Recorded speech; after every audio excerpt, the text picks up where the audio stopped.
병원 진료실 문이 열리고 정희는 흰 가운을 입은 의사와 눈이 마주친다. 40년 전 그 눈빛, 그 얼굴. 심장이 멈춘 듯 숨이 막힌다. 윤지호 씨, 부정맥 의심 소견이 있습니다. 차분한 목소리지만 손이 미세하게 떨린다. 정희는 이를 악물고 대답한다. 설명만 제대로 들으면 됩니다. 엘리베이터 문이 닫히며 이도연의 절망적인 손짓이 허공을 더듬는다. 오늘 사연 시작하기 전에 구독과 좋아요 부탁드립니다. 서울 변두리 골목, 오래된 상가 건물 1층에 자리한 정희 미용실의 낡은 셔터가 덜컹거리며 올라갑니다. 아침 7시 반, 윤정희는 늘 그랬듯 가장 먼저 문을 엽니다. 40여 년 전부터 변하지 않은 이 시간, 이 루틴입니다. 라디오에서 흘러나오는 80년대 발라드가 작은 공간을 채웁니다. 이문세의 광화문 연가가 희미하게 들려오고 정희는 무의식 중에 콧노래를 따라 부릅니다. 오래된 드라이기와 유리잔이 부딪히는 소리, 가위가 쟁반에 닿는 소리가 희미하게 겹쳐집니다. 이 모든 소리들이 정희에게는 삶의 리듬입니다. 정희는 벽에 붙은 흑백 사진 한 장을 잠깐 바라봅니다. 20살 꽃신 시절, 파마를 새로 한 채 환하게 웃고 있는 자신의 모습입니다. 당시 유행하던 단발머리에 눈가에는 주름 하나 없었죠. 그때는 미래가 장밋빛일 줄만 알았습니다. 사랑하는 사람과 함께 꾸려갈 가정, 그 안에서 자라날 아이들, 평범하지만 행복한 일상들을 꿈꿨었죠. 하지만 지금은 그저 그 시절이 멀게만 느껴집니다. 거울에 비친 자신의 모습을 보니 어느새 68세가 되었습니다. 흰머리가 반 이상을 차지하고 손등에는 세월의 흔적이 고스란히 남아 있습니다. 정희는 작은 한숨을 내쉬며 칼같이 빗질을 시작합니다. 젊은 날은 돌아오지 않는다. 그래도 손은 기억한다. 빗질, 커트, 그리고 버티는 법. 정의의 내면 목소리가 조용히 흘러갑니다. 40여 년간 같은 자리에서 같은 일을 해왔지만 손끝에는 여전히 자신만의 기술이 살아있습니다. 고객들의 머리카락 상태를 보는 순간 어떤 스타일이 어울릴지, 어떤 방식으로 다뤄야 할지 본능적으로 알 수 있죠. 가위를 잡는 손가락의 각도, 빗으로 머리카락을 나누는 선, 드라이기 바람의 온도까지 모든 것이 몸에 배어 있습니다. 미용실 안을 둘러보니 모든 것이 옛것들입니다. 80년대의 산 의자들, 구식 드라이기, 노란빛이 도는 거울들. 요즘 젊은 사람들이 가는 세련된 헤어샵과는 거리가 멀죠. 하지만 정희는 이 공간이 좋습니다. 자신의 인생이 고스란히 스며 있는 곳이니까요. 오전 8시가 되자 출근 전 간단한 커트를 하러 온 단골 손님이 들어섭니다. 김순자라는 50대 중반의 회사원으로 10여 년째 정희를 찾아오는 손님입니다. 거울 앞에 앉으며 동네 소식을 전합니다. 사장님, 이번에 옆동 병원이 확장했다네요. 원장이 바뀌었다던데요? 젊은 의사가 왔다더라고요. 정희는 대수롭지 않게 웃으며 고개를 끄덕입니다. 동네 병원 이야기쯤이야 늘 있는 일이니까요. 하지만 가위질을 하던 손이 잠깐 멈춥니다. 왜일까요? 갑자기 가슴 한편이 답답해집니다. 별일 아닌 이야기인데 마음이 불편해집니다. 그래요? 새 원장이 어떤 분인지는 모르겠네요. 실력이 좋으시면 되겠죠. 정희는 차분하게 대답하며 다시 가위를 움직입니다. 순자는 이어서 이런저런 동네 이야기를 늘어놓습니다. 누구네 집 며느리가 출산했다는 소식, 마트에서 세일한다는 이야기, 버스 노선이 바뀐다는 공지까지. 정희는 적당히 맞장구를 쳐주며 손님의 머리를 다듬습니다. 사장님은 아드님 결혼 언제 시키실 거예요? 벌써 30 넘었잖아요. 순자의 질문에 정희의 손이 또 한 번 멈춥니다. 아들 지호는 올해 38입니다. 나이로는 충분히 결혼할 때가 됐지만 몸이 약해서 늘 걱정입니다. 안정적인 직장도 없고 건강 문제 때문에 연애도 제대로 못하고 있죠. 그 아이가 워낙 몸이 약해서요. 건강부터 챙겨야죠. 정희는 씁쓸하게 미소 지으며 대답합니다. 사실 속으로는 지호가 혼자 남겨질까봐 걱정입니다. 자신이 없어진 후에 아들이 제대로 살아갈 수 있을지 불안하죠. 순자가 자리를 뜨고 나자 미용실은 다시 조용해집니다. 정희는 바닥에 떨어진 머리카락을 쓸어 담으며 생각에 잠깁니다. 지호는 어릴 때부터 아버지에 대해 물어봤지만 정희는 늘 좋은 사람이었다는 말로만 둘러댔습니다. 진실을 말하기에는 너무 아프고 복잡한 이야기였으니까요. 그때 휴대폰이 울립니다. 아들 지호에게서 온 전화입니다. 엄마, 지난번 검진 결과 추가 검사래요. 오늘 오후에 같이 갈 수 있어요? 정희의 표정이 순간 굳어집니다. 지호는 태어날 때부터 몸이 약했습니다. 미숙아로 태어나 인큐베이터에서 한 달을 보냈고 어린 시절부터 크고 작은 병치레를 달고 살았습니다. 성인이 된 지금도 정기 검진을 빠뜨리지 않고 받고 있죠. 하지만 추가 검사라는 말에 가슴이 철렁합니다.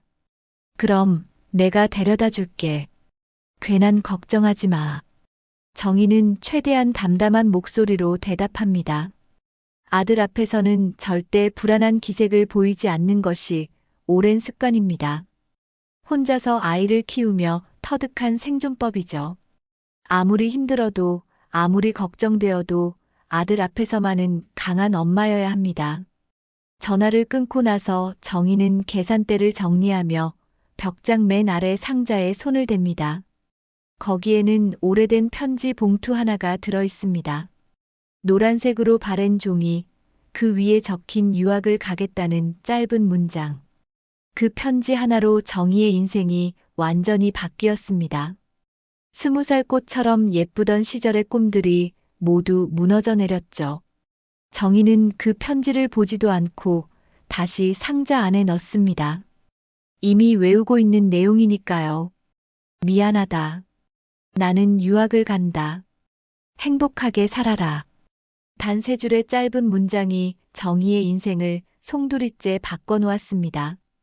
그 편지 한 장이 내 인생의 방향을 바꿨지. 그래도 오늘은 아이 먼저.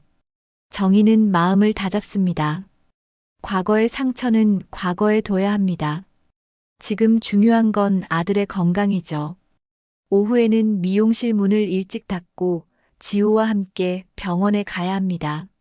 라디오에서는 여전히 옛 노래가 흘러나오고 정희는 다음 손님을 기다리며 거울을 닦습니다. 거울 속 자신의 모습을 보니 세월의 무게가 느껴지지만 아직 포기할 수는 없습니다. 아들이 있으니까요. 오후 2시 정희는 미용실 문을 닫고 지호와 함께 대학병원으로 향합니다. 지하철 안에서 지호는 괜찮다며 웃어 보이지만 정희는 아들의 얼굴빛이 평소보다 창백한 것을 놓치지 않습니다. 38살이 된 아들이지만 여전히 정희에게는 보호해야 할 아이입니다. 엄마, 그냥 간단한 추가 검사일 거예요. 걱정 마세요. 지호가 정희의 손을 잡으며 말합니다. 하지만 정희는 불안감을 떨칠 수 없습니다. 지호가 어릴 때부터 병원을 드나든 횟수가 얼마나 많았는지 모릅니다. 매번 별일 아니라고 했지만 언제나 마음 한구석은 무거웠죠. 대학병원에 도착하자 복잡한 안내 표지판과 사람들로 북적입니다. 정희는 지호의 팔을 붙잡고 내과 진료실을 찾아갑니다. 복도 곳곳에는 환자들과 보호자들이 앉아 있고 간호사들이 바쁘게 오가는 모습이 보입니다. 윤지호 환자분, 3번 진료실로 들어가세요. 간호사의 안내에 따라 모자는 진료실 문을 두드립니다. 들어오세요라는 목소리가 들리고 정희는 지호와 함께 문을 엽니다. 진료실 안에는 흰 가운을 입은 남자 의사가 컴퓨터 모니터를 보며 앉아 있습니다. 정희는 자연스럽게 의사의 명찰을 확인합니다. 원장 이도현이라고 적혀 있습니다. 그 순간 의사가 고개를 들어 정희를 바라봅니다. 정희는 숨이 턱 막힙니다. 저 눈빛, 저 이마주름, 조금 깊어진 팔자주름까지 40년 전 그 남자입니다. 세월이 흘렀지만 정희는 한 번에 알아볼 수 있었습니다. 20살 때 사랑했던, 그리고 편지 한 장으로 자신을 떠난 바로 그 사람입니다. 이도현도 정희를 알아봅니다. 잠시 펜을 든 손이 멈추고 눈빛이 흔들립니다. 하지만 곧 평정심을 되찾으며 차분한 목소리로 말합니다. 윤지호 씨, 부정맥 의심 소견이 있습니다. 추가 정밀 검사가 필요해요. 이도현은 모니터를 가리키며 설명을 이어갑니다. 심전도 결과를 보여주며 어떤 부분에서 이상 소견이 나왔는지, 어떤 검사를 더 받아야 하는지 차근차근 설명합니다. 하지만 정희는 의사의 말이 제대로 들리지 않습니다. 머릿속이 하얗게 변하고 가슴이 두근거립니다. 잠시 멈춘 뒤 이도현이 조심스럽게 물어봅니다. 보호자분 괜찮으시겠어요? 얼굴이 많이 창백해 보이시는데요. 정희는 이를 악물고 대답합니다. 네. 설명만 제대로 들으면 됩니다. 지호는 어머니와 의사 사이에 미묘한 긴장감을 느끼지만 무엇인지 알 수 없어 당황합니다. 의사는 계속해서 검사 일정과 주의사항을 설명하고 정희는 고개만 끄덕이며 들을 뿐입니다. 진료가 끝나고 복도로 나와 엘리베이터 앞에 서자 이도현이 조심스럽게 뒤따라옵니다. 지호는 먼저 엘리베이터에 올라탔고 정희만 복도에 남아 있습니다. 정희야, 아니, 윤 여사님. 혹시 이도현이 조심스럽게 말을 꺼내려는 순간 정희가 돌아보지 않은 채 차갑게 말합니다. 원장님, 과거는 진료 항목에 없습니다. 엘리베이터 문이 천천히 닫힙니다. 이도현의 손끝이 허공을 더듬지만 이미 늦었습니다. 정희의 뒷모습이 철문 뒤로 사라지고 이도현은 복도에 혼자 남겨집니다. 엘리베이터 안에서 지호가 어머니를 바라봅니다. 엄마, 어디 아프세요? 얼굴이 너무 하얘요. 괜찮다. 그냥 병원 냄새 때문에 좀 어지러울 뿐이야. 정희는 거짓말을 합니다. 하지만 머릿속은 온통 혼란스럽습니다. 왜 하필 그가 이 병원에 있을까요? 왜 하필 지호의 담당 의사일까요? 이 모든 게 우연일까요? 한편 진료실로 돌아온 이도현은 깊은 한숨을 내쉽니다. 컴퓨터 화면에는 여전히 윤지호의 검사 결과가 떠 있습니다.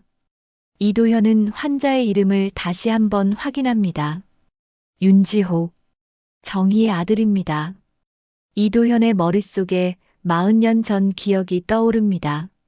20살 정희와 함께 보낸 그 짧지만 아름다웠던 시간들. 그리고 갑작스럽게 써야 했던 이별 편지.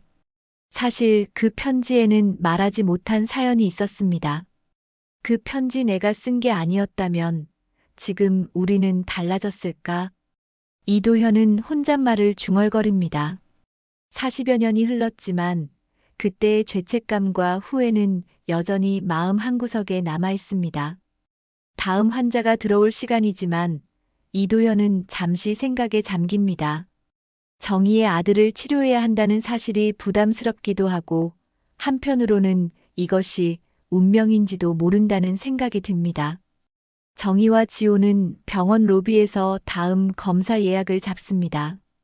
접수 직원이 일정을 확인하며 말합니다. 내일 오전 10시에 심장 초음파 검사 예약 잡아드렸고요.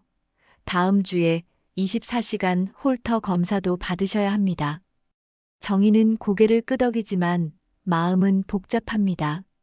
앞으로도 계속 이 병원에 와야 하고 그때마다 이도현과 마주쳐야 할 텐데요. 병원을 나서는 길에 지호가 어머니에게 물어봅니다. 엄마, 그 의사 선생님 어떻게 생각하세요? 뭔가 친숙한 느낌이었는데요. 정희는 가슴이 철렁하지만 태연한 척 대답합니다. 그냥 친근해 보이는 얼굴인가 보지. 의사로서는 믿을 만해 보이더라. 하지만 속으로는 다른 생각을 하고 있습니다. 왜 하필 지금, 왜 하필 이런 방식으로 다시 만나게 된 걸까요? 그리고 지호의 병과 이도현의 등장이 정말 우연일까요? 집으로 돌아가는 지하철 안에서 정희는 창밖을 바라보며 생각에 잠깁니다. 40년 전 그 아픈 기억들이 하나씩 되살아납니다. 사랑했던 만큼 아팠던 이별, 혼자 감당해야 했던 임신과 출산, 그리고 지금까지 혼자 키워온 아들. 운명은 참 아이러니합니다. 그토록 잊고 싶었던 사람을 아들의 생명을 구할 수도 있는 의사로 다시 만나게 하다니요. 다음 날 오전 10시, 정희는 지호와 함께 다시 병원을 찾습니다. 심장 초음파 검사를 받기 위해서죠. 검사실 앞 대기석에는 비슷한 연령대의 환자들과 보호자들이 앉아 있습니다. 규칙적으로 울리는 호출음, 차례대로 불리는 환자들의 순번. 병원은 개인의 드라마가 묻히는 곳입니다. 모든 사람이 각자의 걱정과 불안을 안고 있지만 겉으로는 조용히 기다릴 뿐이죠. 정희는 간호사가 건넨 동의서를 들여다봅니다. 추가 정밀 검사와 유전적 요인 배제 확인 항목이 붙어 있습니다. 유전적 요인이라는 단어에 정희의 시선이 멈춥니다. 지호의 심장 문제가 유전과 관련이 있을 수도 있다는 뜻일까요? 지호가 동의서를 보더니 어머니에게 조심스럽게 물어봅니다. 유전이라니 엄마 아버지는 어떤 분이었어요? 건강하셨나요? 정희는 시선을 아래로 내리며 잠시 침묵합니다. 지호는 어릴 때부터 아버지에 대해 궁금해했지만 정희는 늘 좋은 사람이었다는 말로만 둘러댔습니다. 하지만 지금은 아들의 건강과 직결된 문제입니다. 성실했고 착했고 정희는 말을 잇지 못합니다. 그리고 나를 버렸다는 말은 목 끝에서 맴돌지만 차마 내뱉을 수 없습니다. 아들 앞에서 아버지를 나쁘게 말하고 싶지 않았거든요. 건강은 어떠셨어요? 지호가 다시 묻자 정희는 고개를 저으며 말합니다. 잘 모르겠다. 너무 오래전 일이라서. 사실 정희는 이도현의 건강 상태에 대해 거의 아는 것이 없습니다. 20살 때 짧은 기간 만났을 뿐이고 그마저도 갑작스럽게 끝났으니까요. 검사가 끝나고 결과를 기다리는 동안 정희와 지호는 병원 복도를 걷습니다. 그때 맞은편에서 이도현이 걸어옵니다. 흰 가운을 입고 차트를 들고 있는 모습이 의사답게 보이지만 정희에게는 여전히 40년 전 그 청년의 모습이 겹쳐 보입니다. 이도현이 조심스럽게 다가와 낮은 목소리로 말합니다. 혹시 지호 씨 아버지 말이에요. 날 가능성은 없을까요? 정희는 차갑게 대답합니다. 그럴 리가 있나요? 원장님은 유학 가셨잖아요. 하지만 이도현의 질문은 정희에게 충격을 줍니다. 설마 이도현도 지호가 자신의 아들일 가능성을 생각하고 있는 건 아닐까요? 정희는 머릿속으로 빠르게 계산해 봅니다. 지호가 태어난 때와 이도현과 헤어진 시기를 생각해 보니 시기적으로는 맞아떨어집니다. 그때 연구실에서 서류를 든 레지던트가 허둥지둥 달려옵니다. 젊은 의사는 숨을 헐떡이며 이도현에게 보고합니다. 원장님, HLA 예비 스크리닝에서 특이 소견이 나왔습니다. 보호자분과 환자분 간 유사 패턴이 낮고요. 원장님과 환자분 사이에 희귀 마커가 일치하는 부분이 있어서 레지던트의 말에 복도 공기가 순간 얼어붙습니다. 정희는 무슨 말인지 정확히 이해하지 못하지만 뭔가 중대한 일이 벌어지고 있다는 것을 직감합니다. 이도현의 얼굴도 순간 굳어집니다. 그게 무슨 뜻인가요? 지호가 당황하며 묻지만 레지던트는 말을 더듬으며 대답합니다. 아직 예비 결과일 뿐입니다. 정확한 건 추가 검사를 해봐야 알 수 있어요. 하지만 이미 주변에 있던 간호사들과 다른 의료진들이 상황을 눈치채기 시작합니다. 조직적 합성항원 검사에서 이상한 결과가 나왔다는 소문이 빠르게 퍼져나갑니다. 사소한 예비 스크리닝일 뿐인데 소문은 번개처럼 번집니다. 이도현은 당황한 표정으로 레지던트에게 말합니다. 이런 건 조용히 처리해야 하는 거 아닌가요? 왜 복도에서? 죄송합니다. 급해서 그만. 상황은 이미 돌이킬 수 없을 정도로 커졌습니다. 병원 직원들 사이에서는 벌써 수군거림이 시작됩니다. 원장과 그 환자가 무슨 관계래? 조직 검사에서 뭔가 나왔다던데? 정희는 지호의 팔을 잡으며 그 자리를 벗어나려 합니다. 하지만 이미 여러 사람들의 시선이 그들에게 집중되고 있습니다. 지호는 상황을 이해하지 못한 채 어리둥절한 표정을 짓고 있습니다. 엄마, 이게 무슨 일이에요? 저와 원장님 사이에 뭔가 있다는 거예요? 정희는 대답하지 못하고 입술만 꾹 다뭅니다.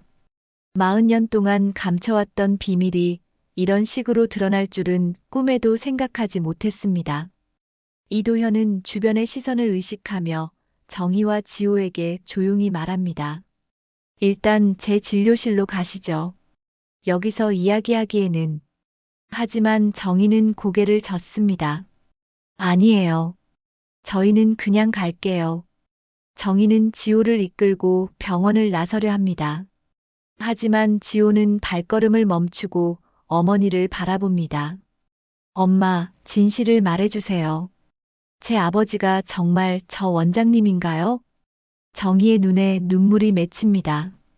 더 이상 숨길 수 없을 것 같습니다.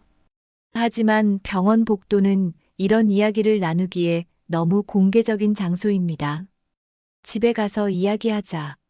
정희는 간신히 말을 꺼냅니다. 그리고 지호의 손을 잡고 병원을 빠져나갑니다.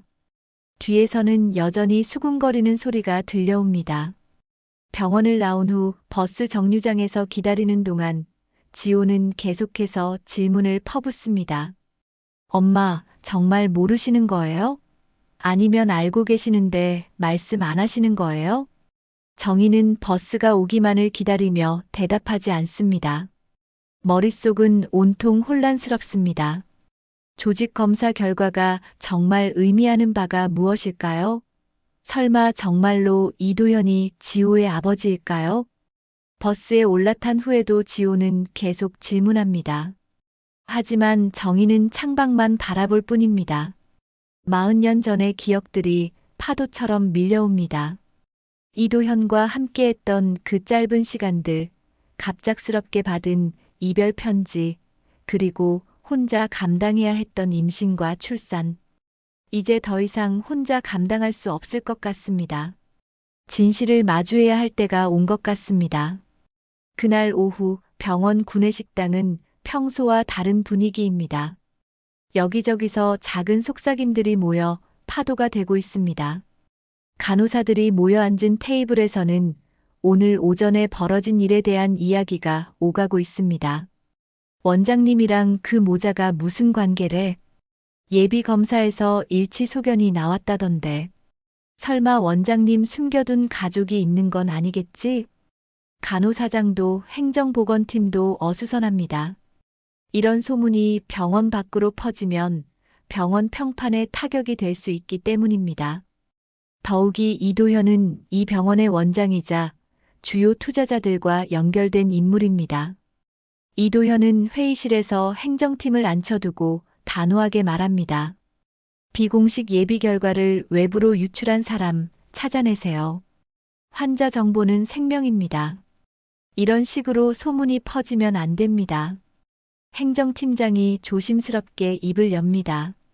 원장님, 주주들이 벌써 연락을 해왔습니다.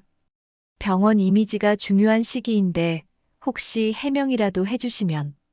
이도현은 테이블을 탁 치며 일어섭니다. 의료는 이미지가 아니라 신뢰로 버팁니다. 환자와 의사 사이의 신뢰가 무너지면 그게 진짜 이미지 실추입니다. 하지만 이도현도 속으로는 불안합니다. 정말로 지호가 자신의 아들일 가능성이 있을까요? 40년 전 정희와의 관계를 생각해보면 시기적으로는 맞아떨어집니다. 하지만 그때 자신은 유학을 떠났고 정희와는 편지 한 장으로 이별했습니다. 한편 집으로 돌아온 정희와 지호는 무거운 침묵 속에 앉아 있습니다.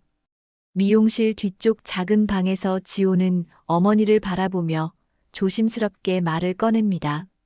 엄마, 제발 말해주세요. 제 아버지 정말 그 사람이에요? 정희는 떨리는 목소리로 대답합니다. 그 사람은 나를 떠났다. 너한테 해줄 말은 그뿐이야. 언제요? 어떻게요? 지호의 질문이 계속되자 정희는 더 이상 견딜 수 없어 자리에서 일어납니다. 지호야, 지금은 내 건강이 더 중요해. 아버지 이야기는 나중에. 언제가 나중이에요? 저는 38살이에요. 이제 알 권리가 있지 않아요? 지호의 목소리가 높아집니다. 평생 궁금해했던 아버지에 대한 진실을 이제야 알 수 있을 것 같은데 어머니는 여전히 말을 피하고 있습니다. 밤이 되어 지호가 잠든 후 정희는 혼자 앉아 오래된 편지 봉투를 꺼냅니다. 노란색으로 바랜 편지지에는 미안하다. 난 유학을 간다라는 짧은 문장이 적혀 있습니다. 정희는 편지를 다시 읽어보며 이상한 점을 발견합니다. 필체가 조금 낯설게 느껴집니다. 40년 전에는 미처 몰랐는데 지금 보니 이도현이 평소 쓰던 글씨체와 조금 다른 것 같습니다. 특히 기억자음의 모양이 평소 이도현의 글씨와 다릅니다. 그때 왜 몰랐을까? 억울하고 쓰라리다. 정희는 편지를 다시 접어넣으며 한숨을 쉽니다. 하지만 이제 와서 필체가 다르다고 해서 무엇이 달라질까요? 이미 40년이라는 세월이 흘렀고 지호는 아버지 없이 자랐습니다. 다음 날 아침 병원에서는 더 큰 소동이 벌어집니다. 어제의 소문이 밤사이 더 크게 번졌고 이제는 병원 외부까지 퍼지기 시작했습니다. 지역 온라인 커뮤니티에는 대학병원 원장 숨겨진 가족 논란이라는 제목의 글이 올라왔습니다. 이도현은 아침 일찍 병원에 출근해서 상황을 파악합니다. 인터넷에 올라온 글들을 보니 이미 상당히 구체적인 내용들이 언급되고 있습니다. 누군가가 의도적으로 정보를 흘린 것 같습니다. 법무팀장이 이도현을 찾아와 긴급히 보고합니다. 원장님, 온라인상에서 소문이 급속도로 퍼지고 있습니다. 언론에서도 관심을 보이고 있어서 대응 방안을 세워야 할 것 같습니다. 이도현은 깊은 한숨을 내쉽니다. 의료진으로서의 윤리와 개인적인 과거가 복잡하게 얽힌 상황입니다. 환자의 개인정보가 유출된 것도 문제지만 자신의 개인사까지 공개적으로 논의되고 있는 상황이 부담스럽습니다.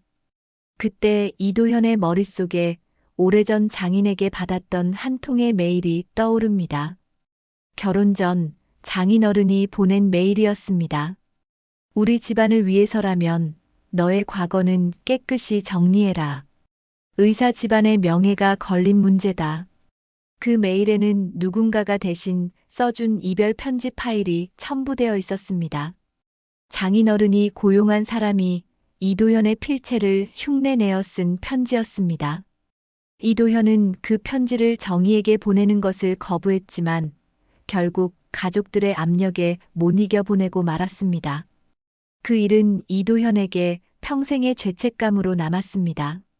정희를 진심으로 사랑했지만 가문의 압력과 유학의 기회 앞에서 비겁하게 굴복했던 것입니다.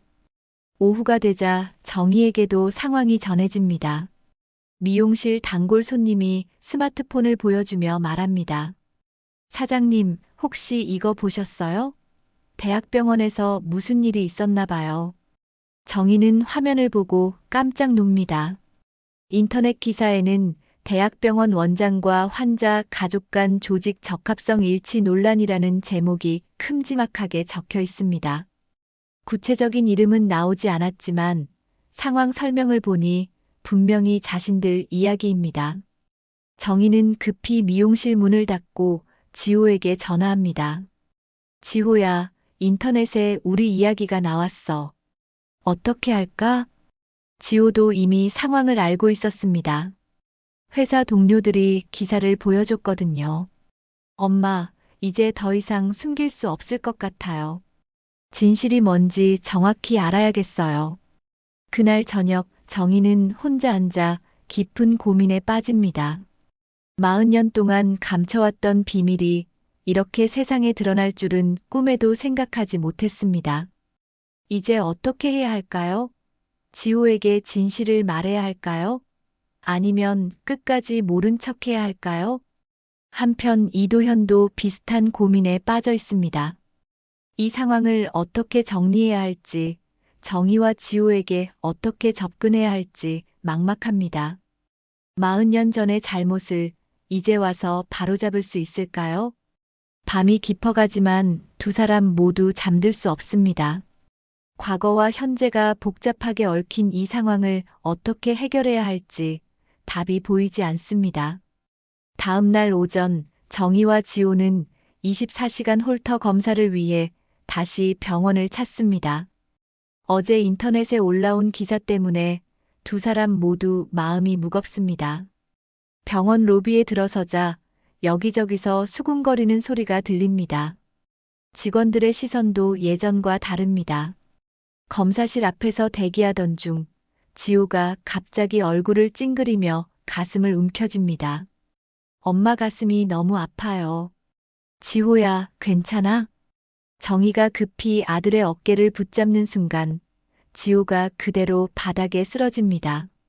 주변 사람들이 놀라서 소리를 지르고 간호사들이 급히 달려옵니다. 환자분 의식 확인, 맥박 체크. 간호사가 지호의 맥을 재더니 얼굴이 굳어집니다. 맥박이 불규칙하고 매우 빠릅니다. 곧바로 응급팀이 도착하고 휴대용 심전도 모니터를 지호에게 연결합니다. 모니터에서 삐삐삐 하는 경고음이 울려 퍼집니다.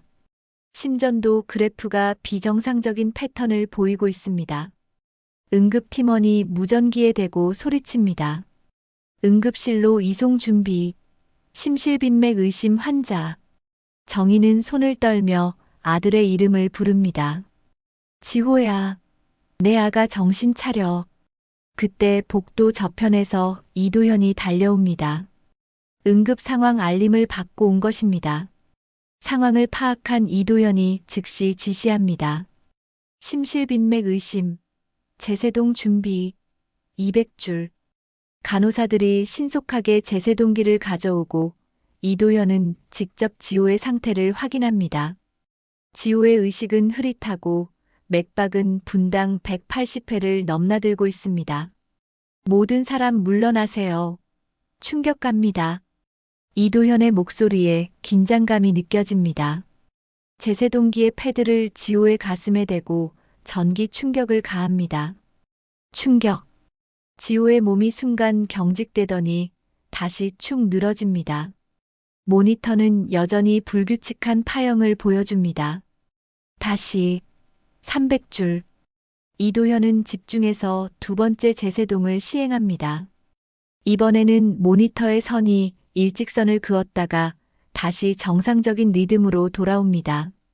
심박이 안정을 찾기 시작합니다. 정상 리듬 회복. 맥박 분당 85회. 간호사의 보고에 응급실 분위기가 조금 안정됩니다. 지호도 천천히 의식을 되찾습니다. 엄마. 지호야, 괜찮아. 이제 괜찮아. 정희는 눈물을 흘리며 아들의 손을 꼭 잡습니다. 죽을 뻔한 아들을 다시 살려낸 것입니다. 이도현은 응급실 유리문 너머로 이 모든 상황을 지켜봅니다. 정희는 이도현의 손이 미세하게 떨리는 것을 봅니다.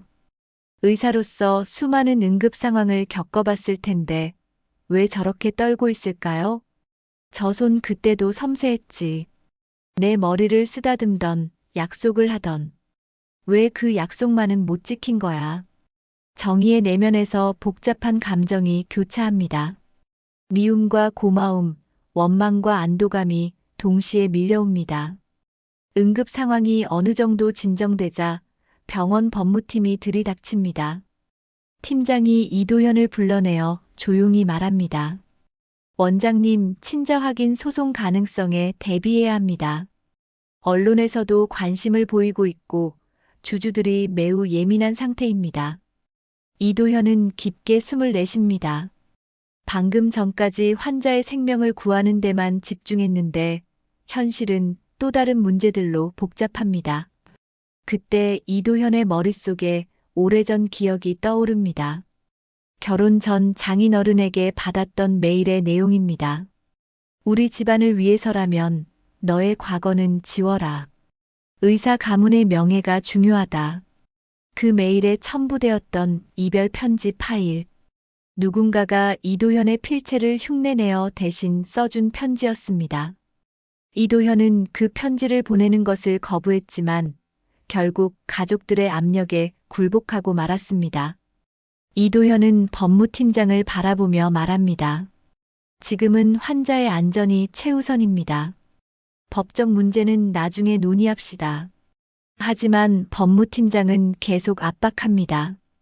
원장님, 이 문제가 더 커지기 전에 선제적으로 대응해야 합니다.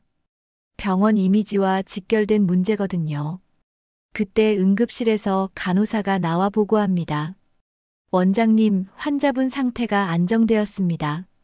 중환자실로 이송하겠습니다. 이도현은 고개를 끄덕이며 중환자실로 향합니다. 정희는 지호가 침대에 누워 이송되는 모습을 보며 따라갑니다. 중환자실 앞에서 정희와 이도현이 마주섭니다.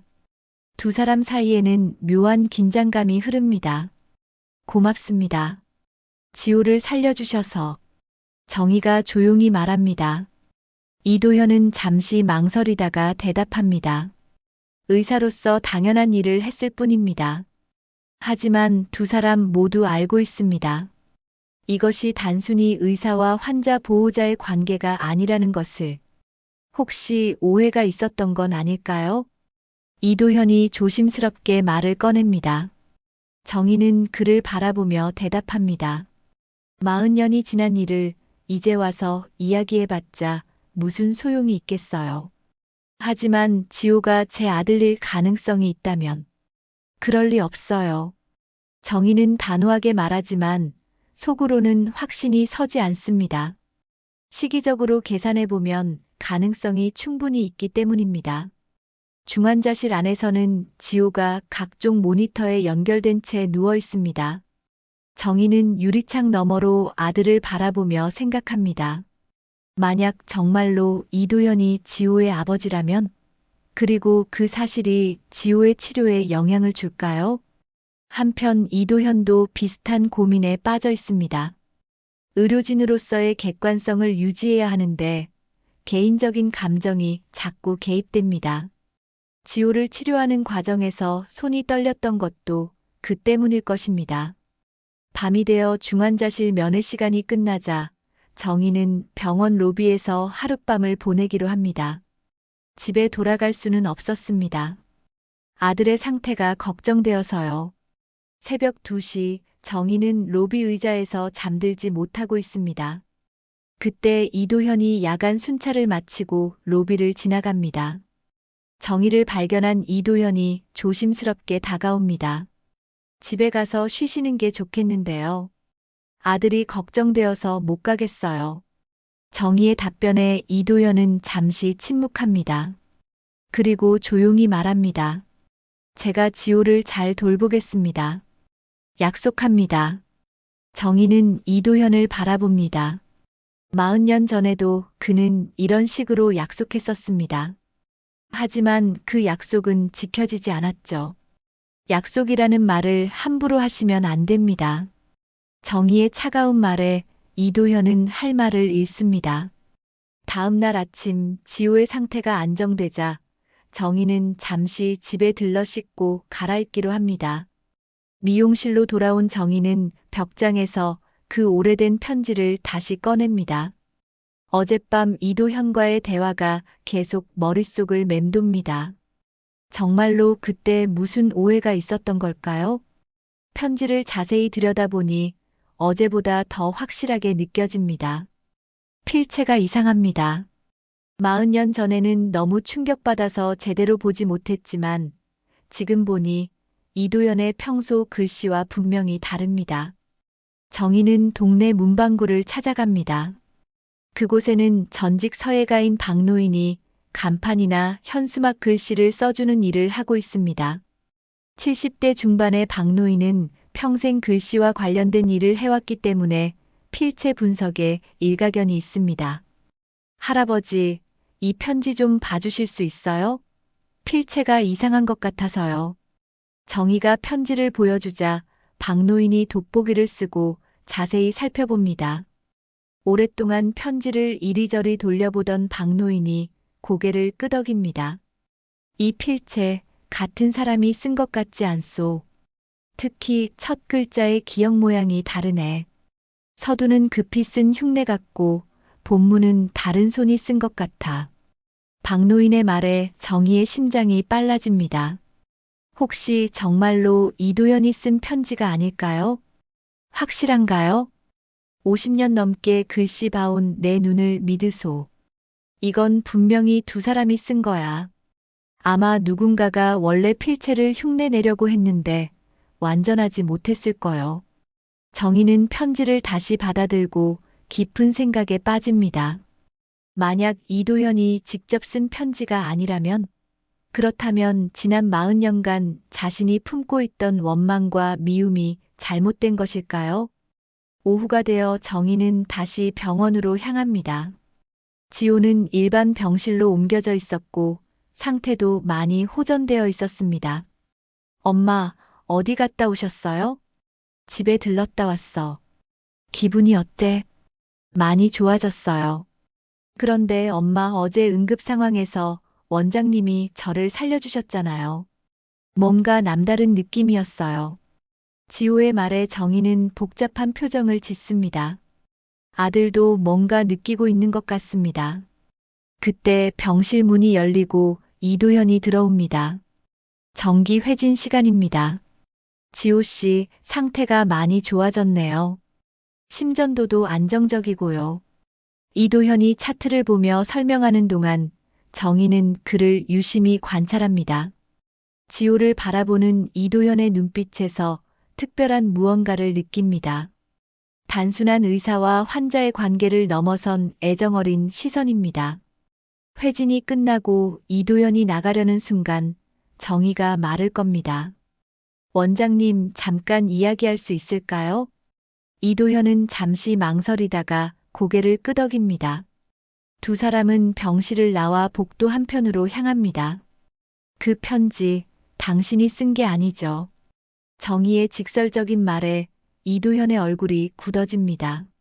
무슨 말씀이세요? 필체가 다르더라고요. 전문가에게 확인까지 받았어요. 이도현은 잠시 침묵합니다. 40년 동안 마음속에 묻어두었던 진실을 이제 말해야 할 때가 온 것 같습니다. 정희 씨, 사실은. 이도현이 입을 열려는 순간 지호가 병실에서 나옵니다. 엄마, 무슨 이야기 하시는 거예요? 정희와 이도현은 동시에 지호를 바라봅니다. 이 이야기를 지호 앞에서 해야 할까요? 아니면 따로 할까요? 이도현이 결심한 듯 말합니다. 지호 씨도 들으셔야 할 이야기입니다. 세 사람은 병원 정원으로 향합니다.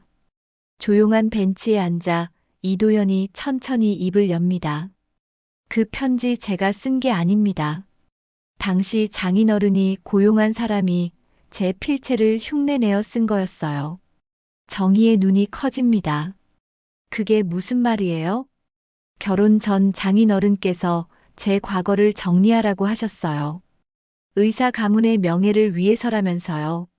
저는 거부했지만 결국 가족들의 압력에 굴복했습니다. 이도현의 목소리가 떨립니다. 나는 겁쟁이처럼 찍소리 못했고 돈과 명예가 내게는 구명줄 같았어요. 당신을 버림으로써 내가 산 줄 알았습니다. 정희는 40년 동안 품고 있던 분노가 한순간에 무너지는 것을 느낍니다. 동시에 새로운 분노가 치밀어 오릅니다. 그럼 왜 그때 진실을 말하지 않았어요? 왜 저 혼자 모든 걸 감당하게 놔뒀어요? 미안합니다. 정말 미안합니다. 이도현은 고개를 숙입니다. 지호는 두 사람의 대화를 들으며 점점 상황을 이해하기 시작합니다. 그럼 정말 원장님이 제 아버지인가요? 지호의 질문에 두 사람 모두 침묵합니다. 이도현이 먼저 입을 엽니다. 그건 정확한 검사를 해봐야 알 수 있을 것 같습니다. 정희는 눈물을 삼키며 말합니다.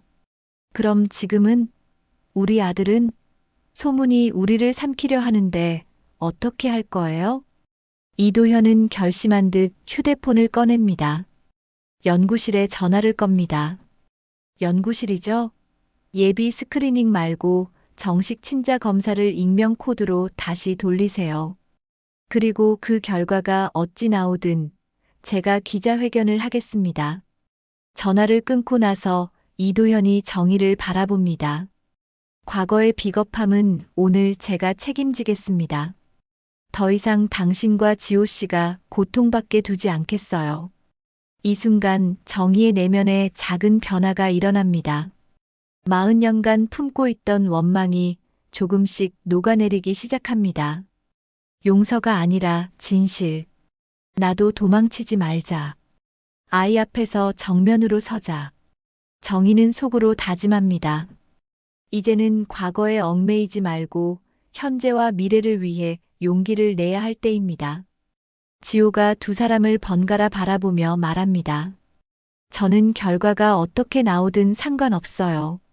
중요한 건 지금부터 우리가 어떻게 지내느냐잖아요. 지호의 말에 정희와 이도현 모두 고개를 끄덕입니다. 검사 결과가 나오기까지는 며칠이 걸릴 예정입니다. 그동안 세 사람은 각자의 마음을 정리해야 합니다. 과거의 상처를 치유하고 새로운 관계를 만들어가기 위해서요. 저녁이 되어 정희는 집으로 돌아갑니다. 미용실 벽에 걸린 오래된 사진을 바라보며 생각합니다. 20살 때의 자신은 이런 미래를 상상이나 했을까요? 하지만 지금의 자신이 그때보다 더 강해졌다는 것을 느낍니다.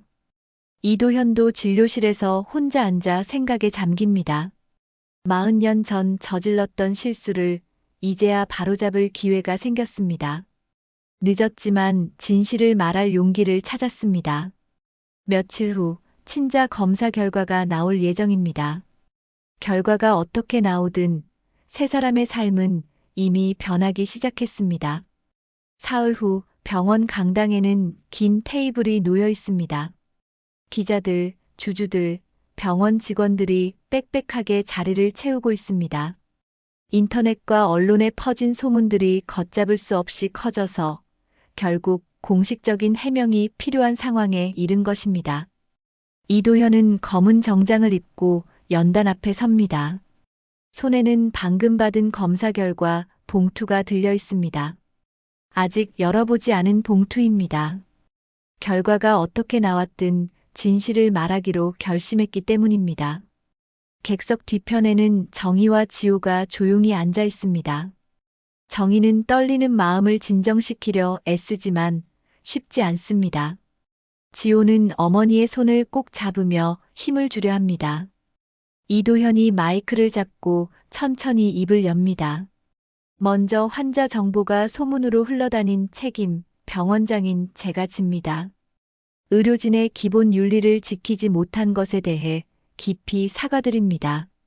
기자들이 일제히 카메라 셔터를 누릅니다. 플래시가 번쩍이는 가운데 이도현은 계속 말을 이어갑니다.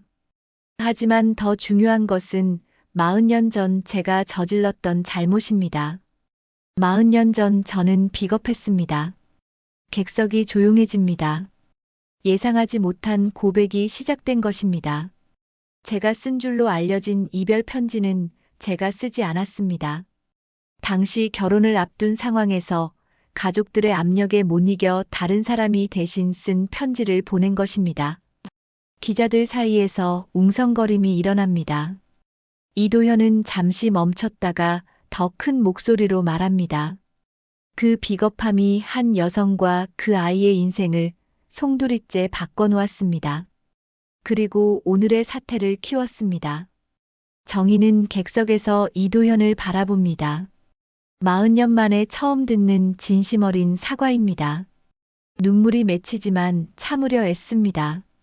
연구실장이 단상으로 올라와 검사 결과가 담긴 봉투를 이도현에게 전달합니다. 이도현은 봉투를 받아들고 잠시 망설입니다. 이 결과에 따라 모든 것이 달라질 것입니다.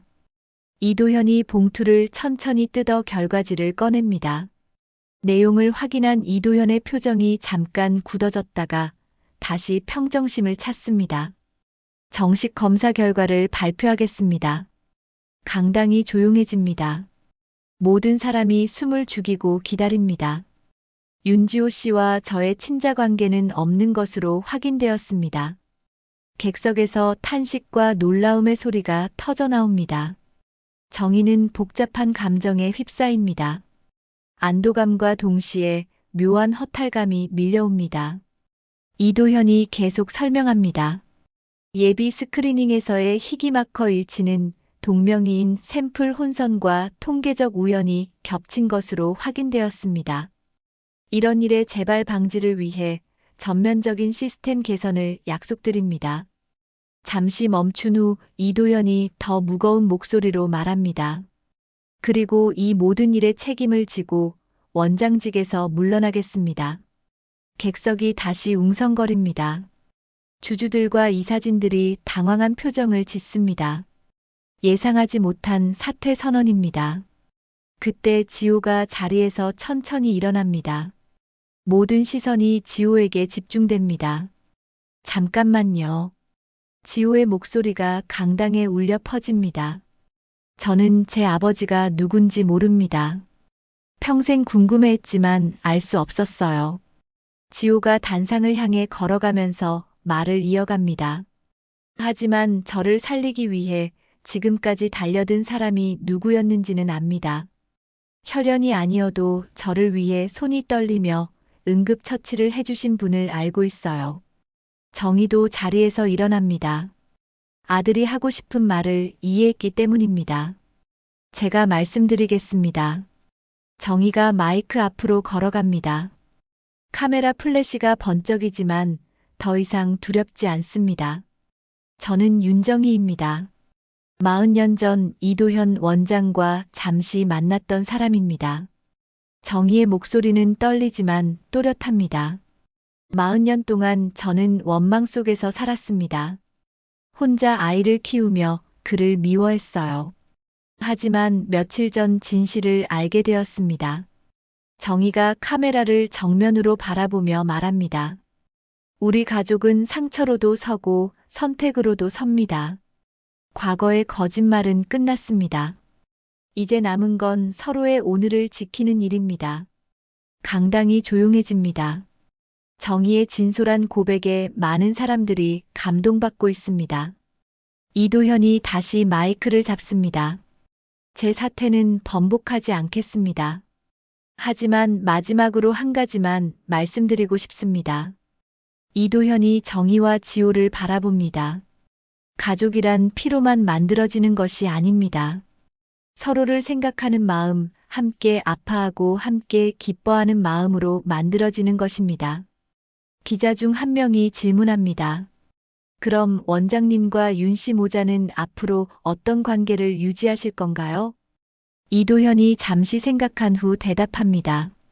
그건 저희가 천천히 만들어가야 할 관계입니다. 과거의 상처를 치유하고 새로운 신뢰를 쌓아가는 것이죠. 정희가 고개를 끄덕입니다. 완전한 용서는 아니지만 새로운 시작은 가능할 것 같습니다. 또 다른 기자가 질문합니다. 지호 씨는 친부가 아닌 것으로 밝혀진 이도현 원장에 대해 어떻게 생각하시나요? 지호가 마이크를 받아들고 차분하게 대답합니다. 혈연이 전부는 아니라고 생각합니다. 저를 진심으로 걱정해 주시고 생명을 구해 주신 분입니다. 그것만으로도 충분히 소중한 분이에요. 기자회견이 끝나고 사람들이 하나둘 자리를 뜹니다. 강당에는 정희, 지호, 이도현 세 사람만 남습니다. 이도현이 조심스럽게 말합니다. 정말 죄송했습니다. 그리고 고맙습니다. 정희가 고개를 끄덕입니다. 이제 시작입니다. 과거는 과거로 두고 우리 모두 앞을 봅시다. 지호가 두 사람 사이에 서서 말합니다. 저는 두 분 모두 소중해요. 엄마도 원장님도. 세 사람은 서로를 바라보며 미소 짓습니다. 완전하지는 않지만 새로운 시작의 가능성을 보는 순간입니다. 몇 달이 흘렀습니다. 가을이 깊어가는 어느 날, 정희는 미용실에서 새로운 간판을 올리고 있습니다. 오늘을 예쁘게, 내일을 단단하게라고 적힌 간판입니다. 예전보다 밝고 희망적인 문구입니다. 단골 손님인 순자가 간판을 보며 말합니다. 사장님, 간판이 참 좋네요. 뭔가 기운이 나는 느낌이에요. 그래요? 저도 요즘은 기분이 많이 좋아졌어요. 정희는 환하게 웃으며 대답합니다. 몇 달 전과는 확연히 다른 모습입니다. 얼굴에 생기가 돌고 목소리에도 활력이 넘칩니다. 미용실 벽에는 여전히 20살 때의 흑백 사진이 걸려 있지만 이제 그 사진을 보는 정희의 마음이 다릅니다. 과거에 얽매이지 않고 현재를 살아가는 자신을 인정하게 된 것입니다.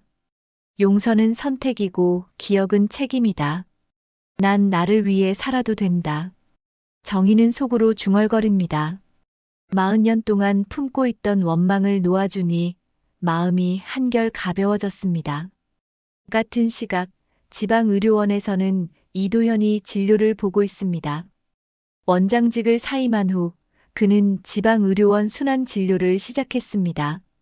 화려한 대학병원과는 다르지만 환자들과 더 가까이에서 소통할 수 있어 오히려 보람을 느끼고 있습니다. 어르신, 약은 꼭 시간 맞춰서 드세요. 그리고 무리하지 마시고요. 고맙습니다, 선생님. 선생님 덕분에 많이 좋아졌어요. 환자의 진심 어린 감사 인사에 이도현은 따뜻하게 미소 짓습니다. 명예나 돈보다 이런 순간이 의사로서 더 의미 있다는 것을 깨달았습니다. 한편 지호는 심장 상태가 안정되어 정상적인 생활을 하고 있습니다. 재발 방지 치료를 꾸준히 받으며 새로운 일도 시작했습니다.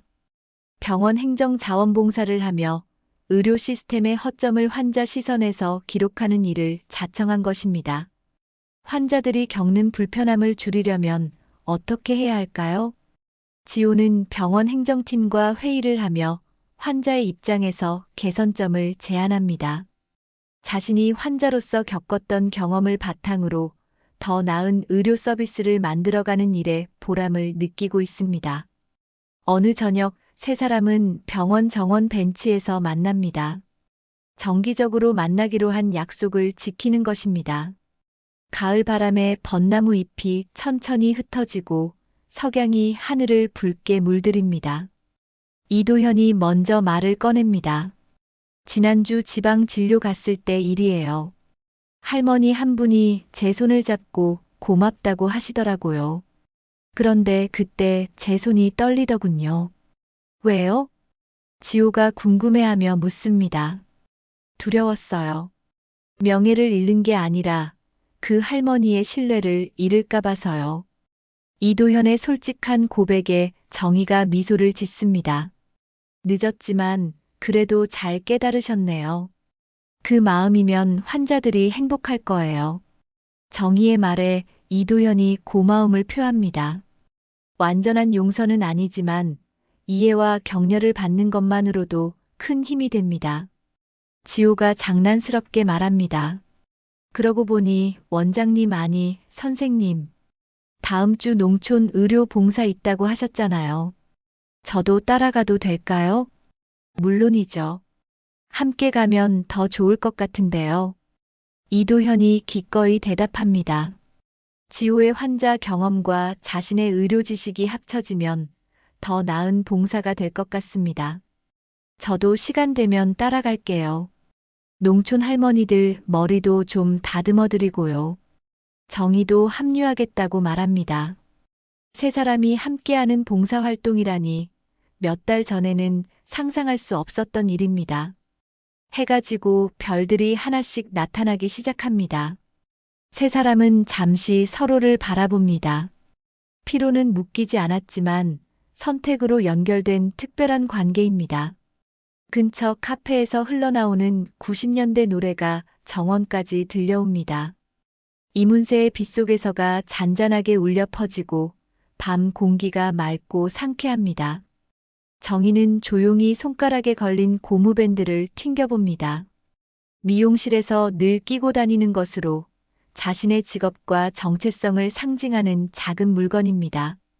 살아보니 알겠다. 진짜 가족은 피보다 오래가는 마음의 약속이라는 걸. 정희의 마지막 독백이 조용히 흘러갑니다. 40년의 세월을 거쳐 얻은 깨달음입니다. 이도현이 시계를 보며 말합니다. 시간이 늦었네요.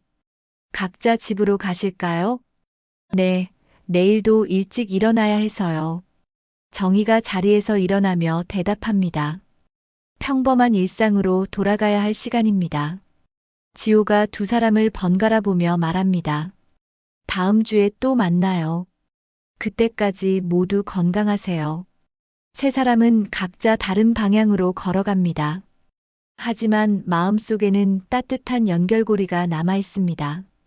정희는 집으로 가는 길에 편의점에 들러 우유를 사고 내일 아침 만들 샌드위치 재료를 고릅니다. 지호를 위한 간단한 아침 식사를 준비하려는 것입니다. 아들은 여전히 정희에게 가장 소중한 존재입니다. 이도현은 지방의료원 기숙사로 돌아가며 내일 진료할 환자들의 차트를 다시 한번 점검합니다. 한 명 한 명의 환자에게 최선을 다하겠다는 다짐을 새롭게 합니다. 지호는 자신의 작은 원룸에서 오늘 작성한 환자 서비스 개선 보고서를 정리합니다. 내일 병원에 제출할 예정인 문서로 환자들의 불편함을 줄이기 위한 구체적인 방안들이 담겨 있습니다. 각자 다른 공간에 있지만 세 사람은 모두 비슷한 마음을 품고 있습니다. 서로에 대한 감사함, 그리고 내일에 대한 희망입니다. 몇 주 후 세 사람은 약속대로 농촌 의료봉사를 함께 다녀옵니다. 이도현은 어르신들의 건강을 돌보고 지호는 봉사 과정을 기록하며 개선점을 찾고 정희는 할머니들의 머리를 정성스럽게 다듬어 드립니다. 봉사를 마치고 돌아오는 길에 버스 안에서 지호가 말합니다. 오늘 정말 보람찼어요. 우리가 이렇게 함께할 수 있다는 게 신기해요. 저도요. 40년 전에는 상상도 못했던 일이네요. 이도현이 웃으며 대답합니다. 사람 일은 정말 모르는 것 같아요. 상처가 약이 되고 이별이 다시 만남이 되고 정희의 말에 모두가 고개를 끄덕입니다. 이렇게 세 사람의 새로운 이야기가 시작됩니다. 과거의 상처를 딛고 일어선 정희, 진정한 의사의 길을 찾은 이도현, 그리고 두 사람의 다리 역할을 하는 지호. 피로 맺어지지 않았지만 마음으로 연결된 특별한 가족의 이야기입니다. 오늘 사연 어떠셨나요? 오늘 사연 들어주셔서 감사합니다. 구독과 좋아요 부탁드리며 다음에 더 좋은 사연으로 찾아뵙겠습니다. 지금까지 마음을 적시는 사연이었습니다.